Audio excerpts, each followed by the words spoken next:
ଦିନକର କଥା। ସେଦିନ ଗୁରୁ ଦିବସ ହେଇଥାଏ। ବାଘଟି ଭାବେ, ଆରେ ଆଜି ତ ଗୁରୁ ଦିବସ, ଆଉ ମୋତେ ବି ତ ମୋ ଗୁରୁଙ୍କର ପୂଜା କରିବାର ଅଛି। ତାହେଲେ କ'ଣ କରିବା? ନାଇଁ, ମୋତେ ଯିବାକୁ ପଡ଼ିବ। ଗୁରୁ ଦିବସରେ ମୋ ଗୁରୁଙ୍କୁ ପୂଜା କରିବାକୁ ପଡ଼ିବ। କିଛି ବାଟ ଗଲା ପରେ ମାଙ୍କଡ଼ଟି ଦେଖିଲା ବାଘକୁ ତ ସମସ୍ତଙ୍କର ଡର। ମାଙ୍କଡ଼ଟି ପଚାରିଲା, ଆଜ୍ଞା ଆପଣ କୁଆଡ଼େ ଯାଉଛନ୍ତି ଏତେ ତରତରରେ? ବାଘଟି କହିଲା, ଆରେ ମାଙ୍କଡ଼, ମୁଁ ଆଜି ମୋ ଗୁରୁଙ୍କୁ ପୂଜା କରିବାକୁ ଯାଉଛି। ଆଜି ଗୁରୁ ଦିବସ ତ। ମାଙ୍କଡ଼ଟି ମନେ ମନେ ଭାବିଲା, ଇଏ ତ ବାଘ, ସମସ୍ତଙ୍କୁ ମାରି ଖାଇବ, ଆଉ ଇଏ ପୁଣି ଗୁରୁ ଦିବସ କରିବ। ଏହା କହି ମାଙ୍କଡ଼ଟି ଚାଲିଗଲା। କିଛି ବାଟ ଗଲା ପରେ ହରିଣଟି ବାଘକୁ ଦେଖିଲା। ଦେଖିକିରି ଦୌଡ଼ିବାକୁ ଲାଗିଲା। ବାଘ ତାକୁ କହିଲା, ଆରେ ଶୁଣୁ ଶୁଣୁ ହରିଣ, ଆଜି ମୁଁ ତତେ କିଛି କରିବିନି। ଆଜି ପୁରା ମୁଁ ଗୋଟେ ବଡ଼ କାମ ପାଇଁ ମୋ ଗୁରୁଙ୍କ ପାଖକୁ ଯାଉଛି। ଆଜି ଗୁରୁ ଦିବସ। ଗୁରୁଙ୍କ ପାଖକୁ ଯିବି, ତାଙ୍କୁ ଗିଫ୍ଟ ଦେବି, ଆଉ ମୋ କାମଟା ମୁଁ କରିବି। ଆଉ ତୁ ଦୌଡ଼ୁନା, ଆଜି ମୁଁ କିଛି କରିବିନି। ଏମିତି କହି ବାଘଟି ଆଗକୁ ଗଲା। କିଛି ବାଟ ଗଲା ପରେ ଗଧ ସହିତ ଦେଖା ହେଲା। ଗଧ ତ ବୋକା, ସିଏ କିଛି ଦେଖୁନଥାଏ କି ଭାବୁନଥାଏ କି ଡରୁନଥାଏ ଯେ ମୋତେ ବାଘ ଖାଇଯିବ। କିଛି ବାଟ ଗଲା ପରେ ଗଧକୁ କହିଲା, ଆରେ ଗଧ, ତୁ କ'ଣ ମୋତେ ଡରୁନୁ? ଗଧ କହୁଛି, ଆଜ୍ଞା ଆପଣ ତ ଆପଣଙ୍କ ରାସ୍ତାରେ ଯାଉଛନ୍ତି, ମୁଁ ତ ମୋ ରାସ୍ତାରେ ଯାଉଛି, ଆଉ ମୁଁ ଡରିବି କାହିଁକି? ଆପଣ ଏତେ ତରତର ହେଇ କୁଆଡ଼େ ଯାଉଛନ୍ତି? ନା ବାଘଟି କହିଲା, ଆରେ ତୁ କ'ଣ ଜାଣିନୁ? ତୁ ତ ବୋକା, ତୁ କ'ଣ ଜାଣିବୁ? ଆରେ ଆଜି ଗୁରୁ ଦିବସ, ମୁଁ ମୋ ଗୁରୁଙ୍କ ପାଖକୁ ଯାଉଛି। ଗଧ କହିଲା, ଆଚ୍ଛା ହଉ ଆପଣ ଯାଆନ୍ତୁ। କିଛି ବାଟ ଆଗକୁ ଗଲା ପରେ ଗଧିଆଟି ଦେଖା ହେଲା। ଗଧିଆଟି ତ ଭାରି ଚାଲାକ। କହିଲା, କିରେ, ମୁଁ କ'ଣ ବାଘକୁ ଦେଖିଲିଣି? ଯାଏ ମୁଁ ଏଠୁ ଲୁଚିଯାଏ, ନହେଲେ ଯଦି ମୋତେ ଦେଖିବ ତାହେଲେ ତ ମୋତେ ଚଟଣି କରିଦେବ। ଆଉ ଏହା ଭାବି ଚତୁର ବିଲୁଆଟି ଲୁଚିଗଲା। ବାଘ ତାକୁ ଆଉ ଦେଖିପାରିଲାନି। ଆଗକୁ ଚାଲିଲା। କିଛି ବାଟ ଗଲା ପରେ, ଆରେ ମୋର ତ ଗୁରୁଙ୍କ ଘର ପାଖାପାଖି ହେଇଗଲା, ମୋତେ ତ କିଛି ନେଇକି ଯିବାକୁ ପଡ଼ିବ। ଆଚ୍ଛା, ମୁଁ କ'ଣ ନେଲେ ଗୁରୁ ପୁରା ଖୁସି ହେଇଯିବେ, ଆଉ ମୋତେ ବାକି ଥିବା ଶିକ୍ଷାତକ ମୋତେ ଶିଖେଇଦେବେ। ଯାହା ହେଲେ ବି ମୋତେ ଶିଖିବାର ଅଛି। ଏହା କହି କିଛି ବାଟ ଆଗକୁ ଗଲା ପରେ ମଣିଷଟି ହାବୁଡ଼ରେ ପଡ଼ିଲା। ବାଘ କହିଲା, କିରେ ମଣିଷ, ଶୁଣୁ, ଆଜି ମୁଁ ଖାଇବିନି ମ। ଆଜି ପୁରା ମୋର ବହୁତ ବଡ଼ କାମ ଅଛି। ମୋର ଆଜି କାହାକୁ ଖାଇବାର ଇଚ୍ଛା ନାହିଁ।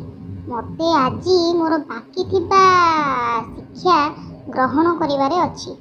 ଆଚ୍ଛା, ତୁ ଜାଣିଛୁ କି କେଉଁଠି ଏଠି କିଛି ବିକା ହେଉଛି? ମୁଁ ମୋ ଗୁରୁଙ୍କ ପାଇଁ ନେଇକି ଯିବି। ମଣିଷଟି କହିଲା, ହଁ, ହାତ ଦେଖେଇ କହିଦେଇ ମଣିଷ ସେଠୁ ଛୁ। ବାଘକୁ କିଏ ବା ନ ଡରେ। ବାଘଟି ଯାଇ ପହଞ୍ଚିଗଲା ଗୁରୁଙ୍କ ଘର ପାଖରେ। ଆରେ ଏଇଟା ତ ମୋ ଗୁରୁଙ୍କ ଘର। ଏହା କହି ଭିତରକୁ ଯାଇ ଡାକିଲା, ଗୁରୁଦେବ। ଓହୋ, ବିଲେଇଟି କହିଲା, ଆରେ କିଏ ସେ ସମୟରେ? ବାଘଟି କହିଲା, ଅଧମ, ଆପଣଙ୍କର ଅଧମ ବାଘ ମୁଁ। ଆଚ୍ଛା ଗୁରୁଦେବ, ଆଗ ପଛରେ ପ୍ରଣାମ କରିବି, ଆଗ ମୋତେ ପାଣି ଗ୍ଲାସଟେ ଦେଇଦେଲେ। ବିରାଡ଼ି କହିଲା, କିରେ, ତତେ ତ ମୁଁ ପାଣି ଗ୍ଲାସ ଦେବି, ତୁ କହ ତୁ ଏଠିକୁ କ'ଣ ପାଇଁ ଆସିଛୁ? କେଉଁ ଉଦ୍ଦେଶ୍ୟ ନେଇକି ତୁ ଆସିଛୁ?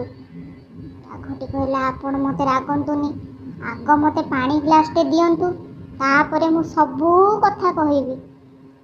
ବିରାଡ଼ିଟି ପାଣି ପିଇବାକୁ ଦେଲା। ବାଘଟି ପିଇଲା। ତାପରେ ବିରାଡ଼ିଟି ପଚାରିଲା, ଏବେ କହ, ତୁ କାହିଁକି ମୋ ଘରକୁ ଆସିଛୁ?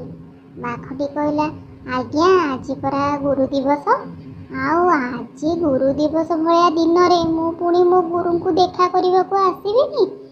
ଆଉ କେମିତି ନ ଆସିବି କୁହନ୍ତୁ? ବିରାଡ଼ିଟି କହିଲା, ମୁଁ ଜାଣିଛି ତୋର ଉଦ୍ଦେଶ୍ୟ କିଛି ଅଲଗା ଥିବ। ଜଲ୍ଦି କହ, ମୋ ପାଖରେ ଆଜି ବିଲକୁଲ ଟାଇମ୍ ନାହିଁ। ଆରେ ତୁ କ'ଣ ମୋର ଗୋଟେ ବୋଲି ଶିଷ୍ୟ? ମୋର ଏମିତି କେତେ ଶିଷ୍ୟ ଅଛନ୍ତି ନା। ଆଉ ଆରେ ଶୁଣୁ, କାହାକୁ ରାମ୍ପୁଡ଼ା ଶିଖେଇଛି, ସିଏ ବି ମୋ ପାଇଁ गिफ्ट धरी आसीची काहाको कामुड़ा शिखेइची ये भी मो ପାଇଁ ଖାଇବା ଜିନିଷ ନେଇକି ଆସିଛି କାହାକୁ କ'ଣ ସବୁ ଶିଖେଇଛି ସେମାନେ ସବୁ ଆଜି ଆସିଛନ୍ତି ଆଉ ତୋ ସାଙ୍ଗରେ ମୋର କଥା ହେବାକୁ ଇଚ୍ଛା ନାହିଁ ତୁ ଜଲ୍ଦି ଜଲ୍ଦି କହ। ବାଘଟି କହିଲା ଆରେ ହେ ଇଏ ତ କ'ଣ ପୁରା ଚାଲାକରେ କଥା କହୁଛି ମୋତେ ତ କେମିତି ହେଲେ ଶିଖିବାକୁ ପଡ଼ିବ। ଆଚ୍ଛା ହଉ ହଉ ଆଗ ମୁଁ ଆଣିଥିବା ଜିନିଷଟି ବିଲେଇକୁ ଦେଖେଇ ଦିଏ ତାପରେ ତ ସେ ଖୁସି ହେଇ ମୋତେ ଶିଖେଇଦବ ଆଉ। ଏହା ଭାବି ବାଘଟି କ'ଣ କଲା ନା ଆଣିଥିବା ଗିଫ୍ଟଟିକୁ ତାର ବିରାଡ଼ିକୁ ଦେଲା। ବିରାଡ଼ି କହିଲା କିରେ କ'ଣ ଆଣିଛୁ କ'ଣ ଭାବୁଛୁ? ବାଘଟି ପୁଟୁଳାଟିକୁ ଦେଇ କହିଲା ଦେଖୁନାହାନ୍ତି ମୁଁ ଗୋଟେ ଭଲ ଗିଫ୍ଟ ଆଣିଛି ଦେଖନ୍ତୁ। ଏହା କହି ବିରାଡ଼ିକୁ ବାଘଟି ସେ ପୁଡ଼ିଆଟି ଦେଲା। ବିରାଡ଼ିଟି କ'ଣ କଲା ସେ ପ୍ୟାକେଟଟିକୁ ଖୋଲିଲା ଖୋଲିକି ଦେଖେ ତ ଜିଅନ୍ତା ମାଛ। ବିରାଡ଼ି ମାଛ ଦେଖିକି ସମ୍ଭାଳେ ଲୋଭ ବିରାଡ଼ିଟି ତାକୁ ଟକିନା ଖାଇଦେଲା। ତାପରେ କହିଲା ଆଚ୍ଛା ବଢ଼ିଆ ଗିଫ୍ଟ ଆଣିଥିଲୁ ଆଉ ଏବେ କହ ଏବେ ତୁ କ'ଣ ଆଉ କହିବାକୁ ଚାହୁଁଛୁ? ଏବେ ତ ଗୁରୁ ଦିବସ ପାଳିଲୁ ଯାହା ଆଣିଥିଲୁ ମୋ ପାଇଁ ଗୁରୁ ହିସାବରେ ତାକୁ ତ ମୁଁ ଖାଇଲି ଆଉ ଏବେ କ'ଣ କରୁଛୁ? ପ୍ରଣାମ କରେ ଘରକୁ ଯା ଆଉ। ବାଘଟି ମନେ ମନେ ଭାବିଲା ଦେଖ ହୋ ମୁଁ ଏତେ ସୁନ୍ଦର ଗିଫ୍ଟ ଆଣିକି ଦେଲି ଜିଅନ୍ତା ମାଛ ମୋତେ ପୁଣି କହୁଛି ଘରକୁ ପଳା। ଆରେ ମୁଁ କ'ଣ ଘରକୁ ଯିବା ପାଇଁ ଆସିଥିଲି? ବିରାଡ଼ି ତ ଭାରି ଚାଲାକ ଖାଲି ଗୁରୁ ବୋଲି ନହେଲେ ସିଧା ଖାଇ ଦେଇଥାନ୍ତି ଏଇଠି। ମନେ ମନେ ବାଘ ଏହା ଭାବିଲା କିନ୍ତୁ ଯାହା ହେଲେ ବି ତ ଗୁରୁ ତାକୁ ଶିଖିବାର ଅଛି। ବାଘ କହିଲା ନାଇଁ ମୋ ଗୁରୁ କଥା କ'ଣ କି ମୋତେ ଟିକେ ଗଛ ଚଢ଼ାଟା ଶିଖେଇ ଦେଇଥାନ୍ତେ ଆଉ ଏଇଆ କହୁଥିଲି। ବିରାଡ଼ିଟି ଭାବିଲା ଆରେ ଇଏ ତ ମୋତେ ମାଛ ଆଣି ଦେଇଛି ମୋତେ ତ ଛାଡ଼ିବନି ଯେମିତି ହେଲେ ଆ ହାବୁଡ଼ରୁ ବଞ୍ଚିବାକୁ ପଡ଼ିବ। ବିରାଡ଼ି କହିଲା ଗୋଟେ କିଛି କହିବାକୁ ପଡ଼ିବ। ବିରାଡ଼ିଟି କହିଲା ଶୁଣ ବାଘ ଆଜି ଗୁରୁ ଦିବସ ମୋ ପାଖକୁ କେତେ ଶିଷ୍ୟ ଆସୁଛନ୍ତି ଆଜି କ'ଣ ମୁଁ ତୋତେ ଶିଖେଇ ପାରିବି? ତୁ ଗୋଟେ କାମ କର ତୁ ଆଜି ପଳା ତୁ କାଲି ଆସିଲେ ମୁଁ ତୋତେ ଶିଖେଇଦେବି ହେଲା। ବିରାଡ଼ିଟି ଏହା କହିଲା।